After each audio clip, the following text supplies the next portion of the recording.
जय भीम साथियों। आज हम विशेष चर्चा करेंगे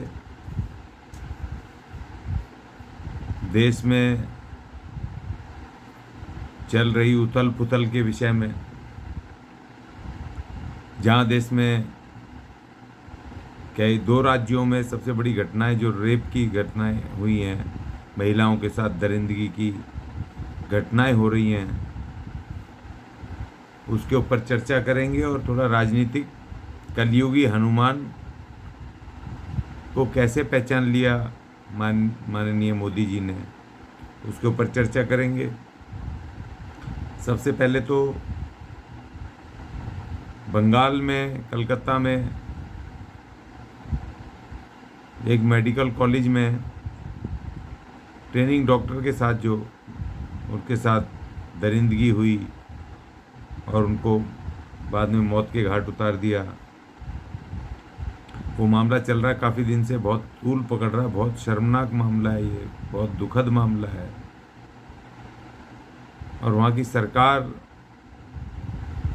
अभी क्या करने जा रही है कुछ पता नहीं, क्योंकि तार कहीं हाई प्रोफाइल लेवल पर जुड़े हुए हैं।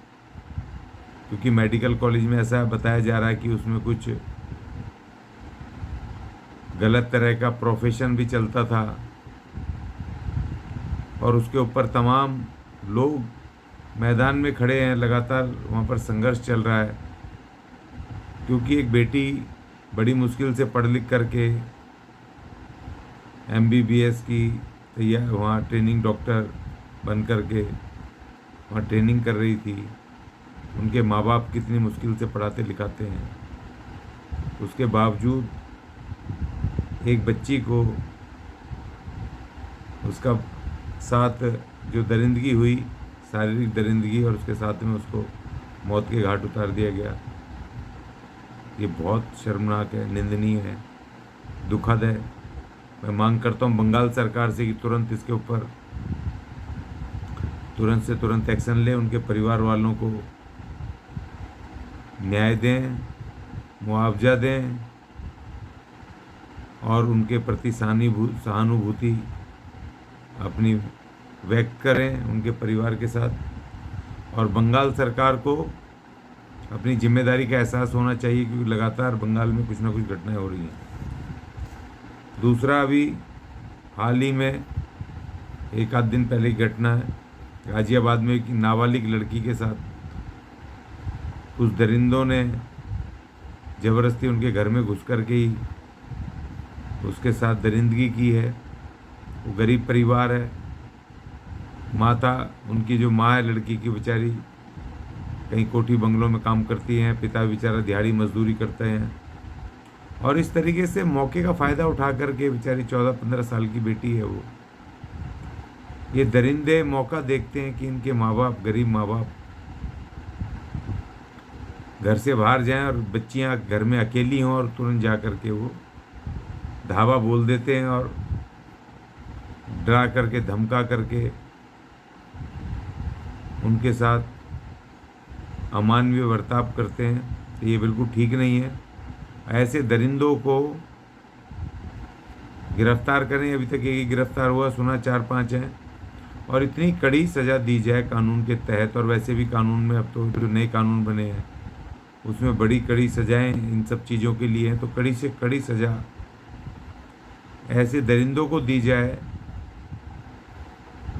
कि जो आने वाले लोग हैं उनके लिए एक नज़ीर बने, जो लोग इस तरह की हैवानियत करते हैं। इसीलिए तो इस देश की बेटियों को, ज़्यादातर बेटियों को परिवार वाले आगे पढ़ने लिखने जाने नहीं देते। 5वीं के बाद रोक देते हैं या 10वीं के बाद रोक देते हैं, और ज़्यादा हद हुआ तो 12वीं के बाद रोक देते हैं। और कुछ ज़्यादा ही पढ़ भी लिख भी लेती है तो उसको काम धंधा नहीं करने देते, ना घर वाले, मायके वाले, ना ससुराल वाले। मैंने ऐसे बहुत से केस देखे हैं। पढ़ी लिखी बेटियां घरों में चूल्हा चौका कर रही हैं, उनको मौके नहीं मिलते।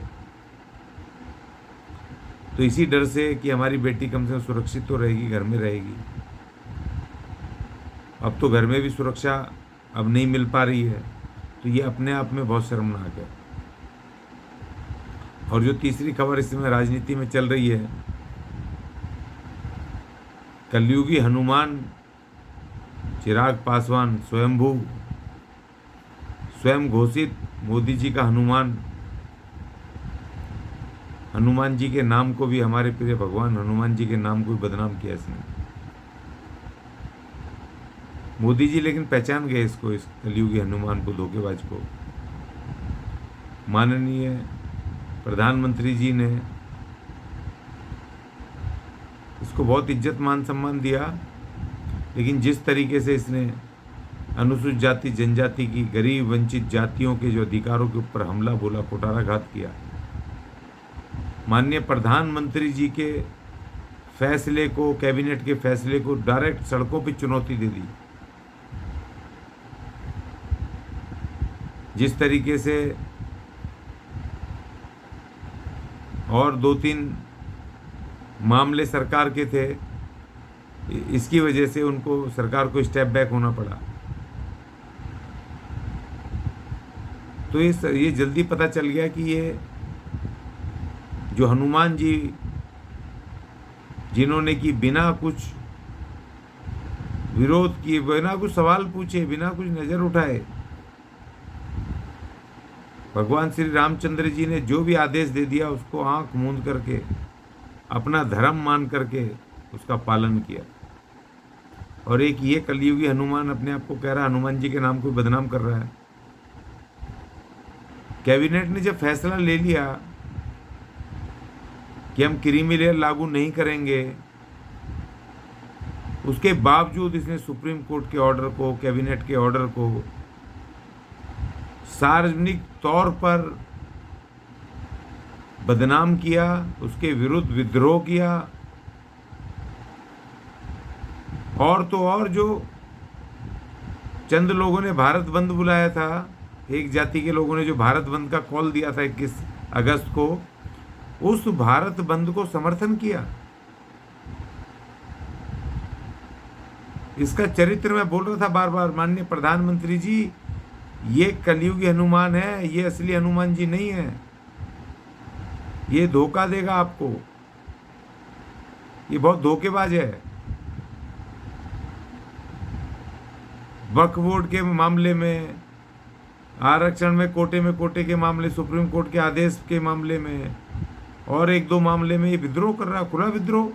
और उधर से कह रहा मैं हनुमान हूँ जी मोदी जी का, और मोदी जी के आदेशों को, संवैधानिक आदेशों को, सामाजिक न्याय पर आधारित आदेशों का ये खुला उल्लंघन कर रहा है। तो अब इसको सजा तो मिलनी थी, इसीलिए पार्टी भी इसकी खत्म होने वाली है। इसके अपने लोगों ने, जो सांसद हैं, उन्होंने देखा कि ये माननीय मोदी जी के विरुद्ध, जो कि कभी अन्याय पर आधारित कोई फैसला नहीं लेते, न्याय पर आधारित लेते हैं, उनके विरुद्ध इसने विद्रोह किया है। तो अब छोड़ करके वो जा रहे हैं कहीं पर, और ये चक्कर में था कि कांग्रेस वांग्रेस के चक्कर में, जाने के चक्कर में था। उससे पहले इनके सांसदों ने मेरे ख्याल से बगावत कर दी है, खबर चल रही है, बड़ी राजनीतिक खबर है। और इसलिए इसको सजा बहुत जल्दी मिल गई है। तो गरीब, अनुसूचित जाति जनजाति की वो वंचित जातियां, जो वर्षों से वंचित हैं अपने अधिकार से, उनको न्याय मिला सुप्रीम कोर्ट से। और इसने उन गरीबों के विरुद्ध आवाज उठाई, तो उन गरीबों की हाय ताबड़तोड़ इसको लग गई। और ये भी घर का बचा नहीं, घाट का बचा। माननीय प्रधानमंत्री जी के विरुद्ध खुला विद्रोह। तो ये कलयुगी हनुमान, इसकी पोल खुल गई है कि ये कलयुगी नकली हनुमान है। हमारे हनुमान जी तो, उन्होंने तो एक आदेश की बस उनको जरूरत रहती थी, निस्वार्थ, निष्कपट, बिना लालच उन्होंने भगवान श्री रामचंद्र जी का साथ दिया। और ये कैसा हनुमान भाई। तो इसलिए इसके कर्मों की सजा इसको तुरंत ताबड़तोड़ मिल गई। और गरीब SC ST की वंचित जातियों के लोगों की इसको हाय इसको लग गई और अभी तो पार्टी टूटी है। और अभी तो इसको जो इसने कुकर्म किए हैं, अभी तो सरकार उन सब का हिसाब इससे लेना चाहिए। तो कलयुगी हनुमान को जल्दी पहचान लिया माननीय मोदी जी ने, ये बड़ा नुकसान करता। उससे पहले इसको पहचान लिया और ये जो फैसले हैं बिल्कुल सही फैसले हैं माननीय मोदी जी के, उसके साथ सबको खड़ा होना चाहिए। और माननीय मोदी जी, मैं आपसे हाथ जोड़ के विनती करूंगा, जल्दी से जल्दी कोटे में कोटा लागू कर दीजिए, आपकी बड़ी कृपा होगी। जय भीम, जय भारत, जय संविधान।